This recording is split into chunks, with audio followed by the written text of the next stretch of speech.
good reason to celebrate. Well, many teenagers like Jake have a plan in place for what to do next. But for those who aren't sure, careers advisor Gina Visram is here and can offer some help. So Gina, as we've seen, there are so many options, aren't there? I mean, university, apprenticeship, gap year.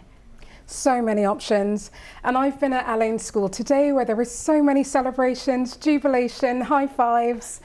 And at schools up and down the country and beyond, it's really important to recognise that there are a range of options.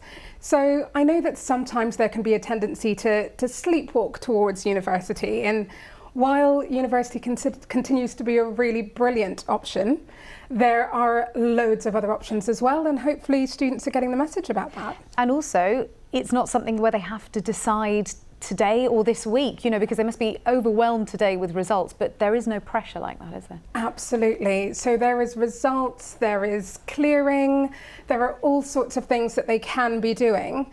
And whether or not they got better grades than they anticipated, or unfortunately, as is sometimes the case, worse, they can make choices, and as long as they are taking positive action, leaning into the support that they have, then they're on a great journey ahead.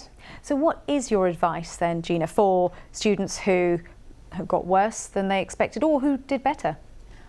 Feel your feelings. So if you're celebrating, please make sure you do that. If you're commiserating, then it's worth recognizing that also. But the more you speak to people, the more you recognize that most people will say, oh, that happened for a reason and I went on to do what I was meant to do. So it is important to take action. It's important to be kind to yourself. It's important not to wallow and just keep it all to yourself.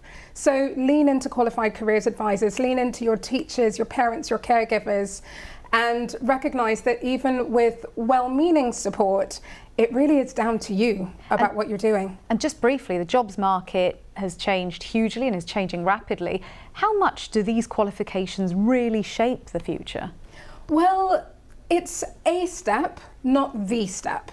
So they're all at the beginning of a 50+ year journey potentially when it comes to their career.